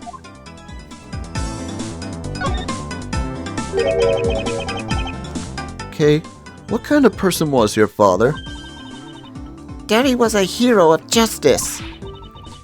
His job was to catch all of the bad people in the world. So to you, a prosecutor is a hero of justice, huh? I suppose we are in a sense. And we are the ones who seek guilty verdicts for criminals. Plus, you know what? Whenever I came to the courthouse, Daddy would buy me my absolute favorite treat, Swiss rolls. Oh?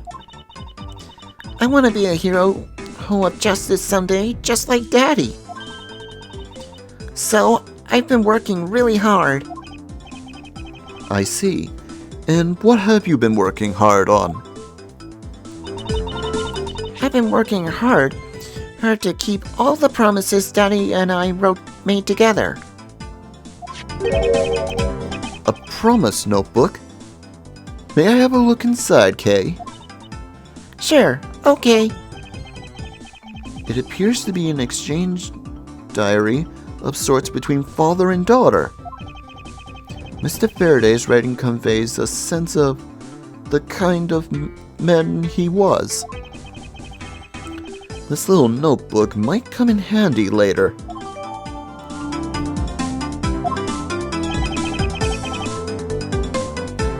Thank you for showing it to me, Kay.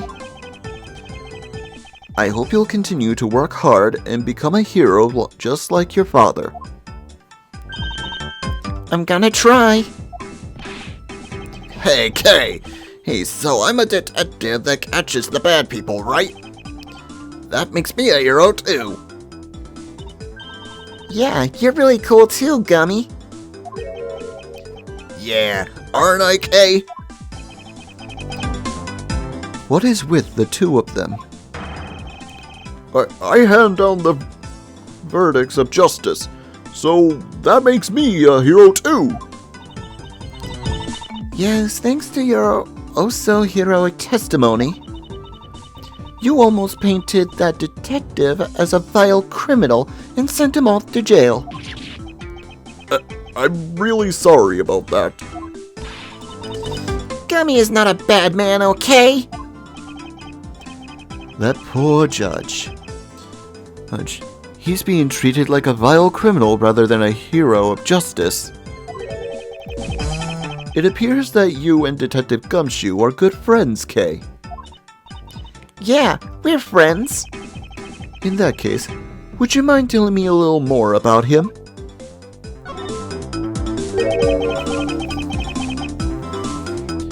So I take it that you ran into Detective Gumshoe earlier? Yep. I was on my way to see Daddy when I saw Gummy standing there. He was standing in the hallway staring really hard at the vending machine, so I said hi. And when was this?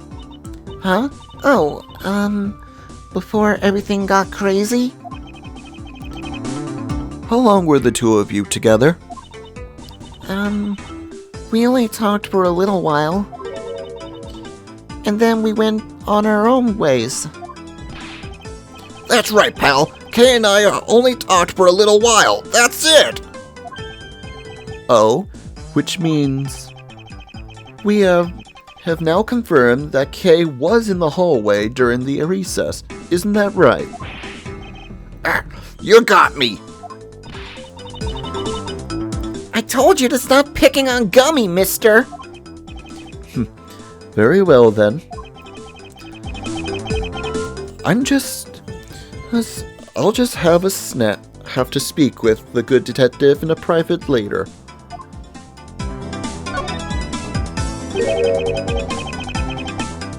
Were you the one who bought the pack of Swiss rolls, Kay? Well, I didn't really have a lot of money, and I somehow made $1 out of all the pennies and quarters I had. But that still wasn't enough, and I really, really wanted one. Come to think of it, she did come and ask me in exchange a handful of change for $1. And that's when you came and asked me to change your money, correct? Yeah, thanks a bunch for doing that, mister. Sure. But let me ask you, even with that $1, you still didn't have enough, correct? Well, that's why... Hey, if you bully Kay anymore, I'm gonna have to arrest you, pal. Need I remind you that you're the one already under arrest? Ouch! I sense that Kay is going to be less than forthcoming with this question. Sorry about your roughly thing. Yes, well, now that is positively drenched in your nasal mucus. Don't worry, Kay. I have a spare. So here, you can have this one.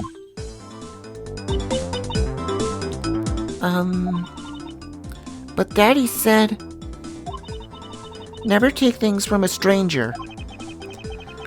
Ah, it's one of your promises you made to you in your promise notebook, correct? Yeah, look, see?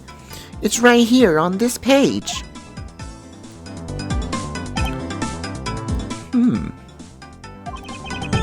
Alright then. I'm not giving this to you. I'm merely allowing you to borrow it. You can take it home, wash it nice and clean, and then give it back to me next time we meet. Okay, Daddy never said I couldn't borrow things from strangers.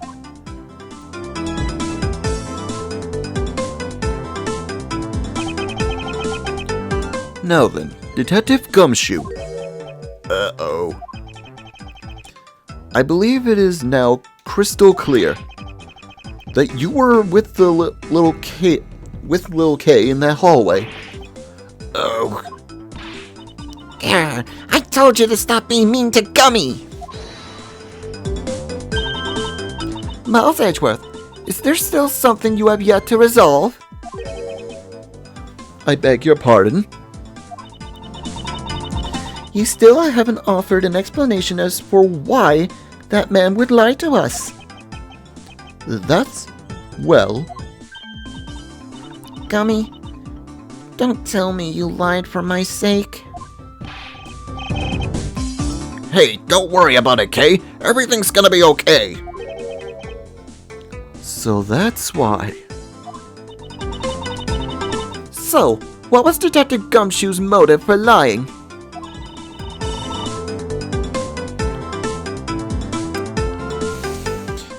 If you can't explain that, then you can't call this a perfect investigation. His reason for lying is very simple. What? Here is what I believe to be his reason. From simple observation of the detective's actions and his interactions with Kay, it's obvious the detective was lying for the young girl's sake. And this piece of evidence will show you exactly why.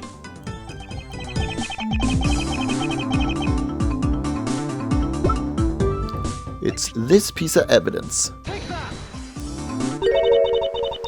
Mr. Faraday and Kay's promise notebook. How does this explain everything?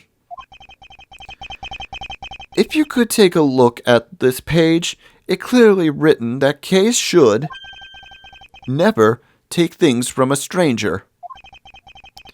When Detective Gumshoe heard about that promise, he tried to cover for Kay.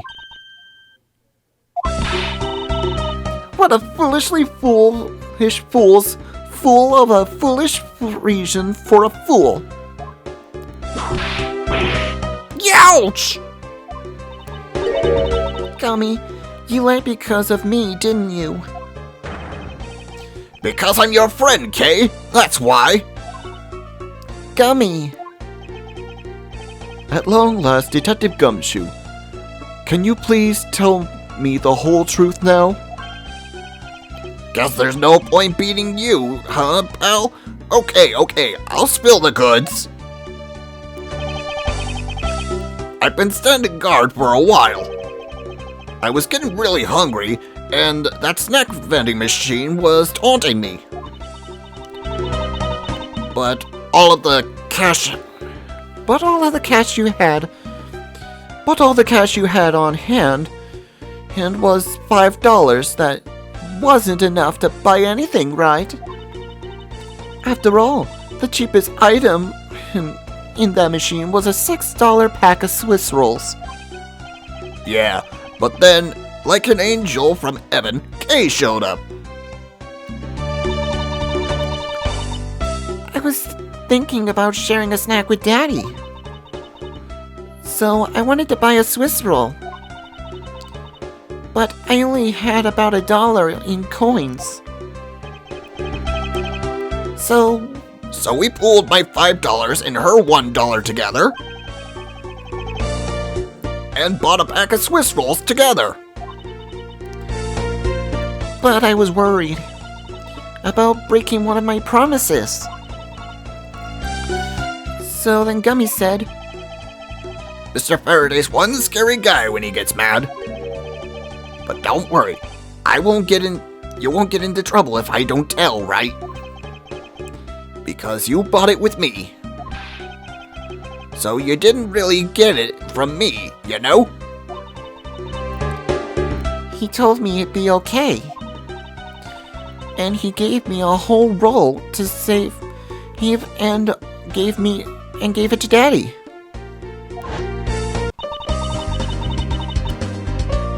Who knew that Scruffy could be so considerate?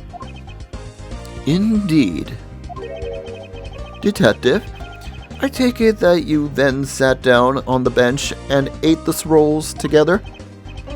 Yeah, we hit the other roll and ate it right then. The sweet taste of that cake's chocolate. I'll never forget it as long as I live, pal.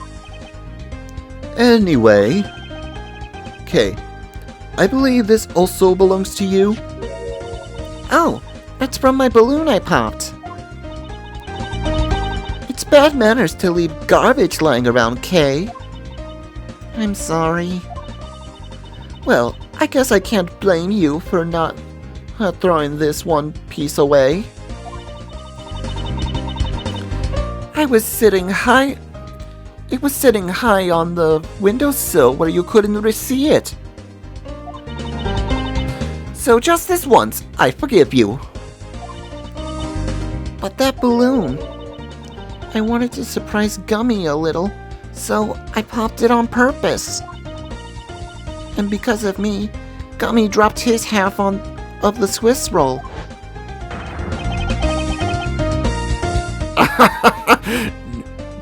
Wow, you really got me there, pal. So I thought maybe I should give Gummy this other roll. And then I saw you picking on Gummy, mister. So you kicked me, is that it? You sure are a feisty one. I'm really sorry, mister. It's alright. I'm perfectly unharmed. But about this Swiss roll,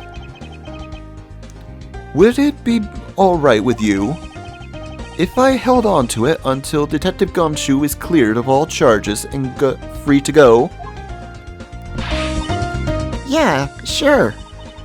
Just make sure you give it to Gummy afterwards, okay? Of course, I promise. Now then, I believe we have proven beyond a shadow of a doubt that Detective Gumshoe was in the hallway the entire duration of his duty, which undeniably proves that Detective Gumshoe could not have committed the double murders. Actually, it proves just the opposite, Edgeworth. You've just shown that Detective Gumshoe is the only one who could have committed the crime. What do you mean? It's quite rude to eavesdrop, you know, Miss You.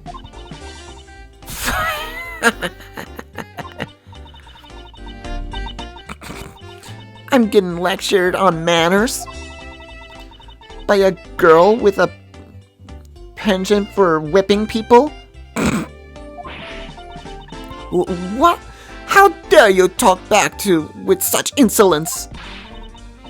You're wrong, lady. Gummy's not the bad guy.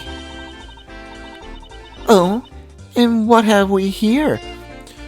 What is a child doing here in the courthouse? Bailiff, please take this child in. Well, Miss Costello, Callisto, that girl is Mr. Faraday's. I know. So what? You think that just because she's the victim's daughter, she gets to just run wild all around the crime scene? I think it's actually quite dangerous for her, to speak nothing of getting underfoot. I suppose you're right. However, as long as we're in agreement on that point, let's get back to the real issue at hand. Now then, Detective, you were in front of the door to lobby number 2 the entire time, correct? Yeah, but You see, isn't it obvious that it could only be the detective? He is the only person who could have gone into lobby number 2 at the time of the murders. No counter-argument to that. Don't worry, I've already put in all the necessary paperwork for his formal arrest. Yeah, but the investigation is far from over. Oh, that's right. I was going to speak with you about that. Don't you think it's reckless to talk about the suspect out in the open without a guard? I suppose it is. Well, As someone with more experience in law than you, allow me to share something. Always keep a good eye on a criminal, or you may regret what comes of your negligence. Ooh, Miles, I can't believe you're letting this woman lecture you like this. This is unforgivable as a disciple of Von Karma. Down, Tigress. Now then, I'll be looking forward to the results of your investigation. So, we're back to square one? actually, this is our last chance. I can tell that if we fail to solve this case, Detective Gumshoe will be formally charged under all of the circumstantial evidence. This investigation is not over yet. There's still one location we have yet to inspect.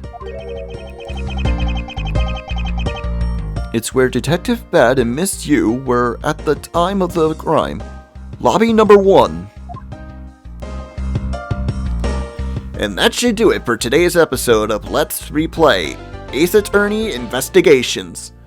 I hope you enjoyed today's episode, and if you did and would love to see more, hit that like and subscribe button, leave a comment if you want, ring that bell to be notified when our next video comes out. We do new videos every Tuesday, Thursday, and occasionally Saturday and Sundays. All this helps my channel to grow so you have more videos to enjoy. Till the next video, this is Saur Darkchylde, signing off. Have a good night, folks.